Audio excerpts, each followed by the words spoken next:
जम्मू कश्मीर में आज दूसरे चरण के तहत मतदान की प्रक्रिया जारी है। इस बीच अमेरिका, सिंगापुर, दक्षिण कोरिया और दक्षिण अफ्रीका समेत 15 देशों के राजनयिक भारत पहुंचे हैं। बुधवार को राजनयिकों के एक समूह ने केंद्र शासित प्रदेश में मतदान प्रक्रिया को देखने के लिए जम्मू कश्मीर का दौरा किया।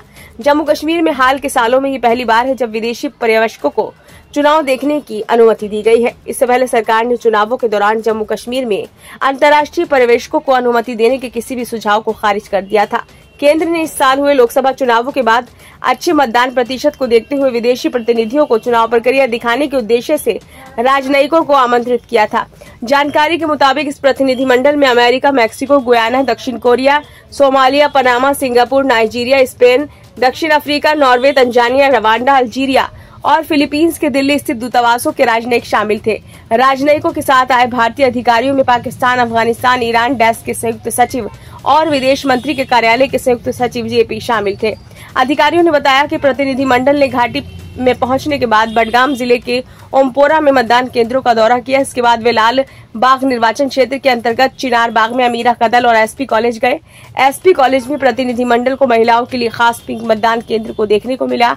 इस पिंक मतदान केंद्र का संचालन पूरी तरह से महिलाएं कर रही हैं।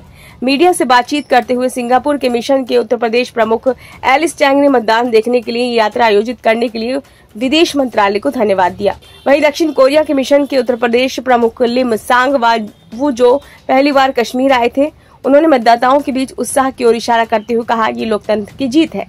इस बीच नेशनल कॉन्फ्रेंस के उपाध्यक्ष उमर अब्दुल्ला ने जम्मू कश्मीर में विधानसभा चुनाव को देखने के लिए विदेशी प्रतिनिधिमंडल को आमंत्रित करने के केंद्र के कदम की आलोचना की है।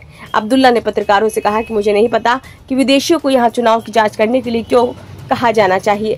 जब दूसरे देशों की सरकारें इस पर टिप्पणी करती हैं तो भारत सरकार कहती है कि ये भारत का अंदरूनी मामला है और अब अचानक वे चाहते हैं कि विदेशी पर्यवेक्षक यहाँ आए और हमारे चुनावों को देखें। उन्होंने कहा कि जम्मू कश्मीर में विधानसभा चुनाव हमारे लिए आंतरिक मामला है और हमें उनके प्रमाण पत्र की जरूरत नहीं है।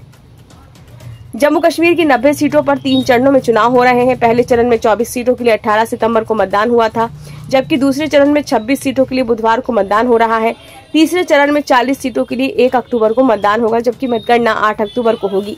दूसरे चरण के प्रमुख उम्मीदवारों में पूर्व मुख्यमंत्री उमर अब्दुल्ला और भाजपा नेता रविंदर रैना शामिल हैं। 18 सितंबर को हुए पहले चरण के मतदान में 61% से अधिक मतदान हुआ था।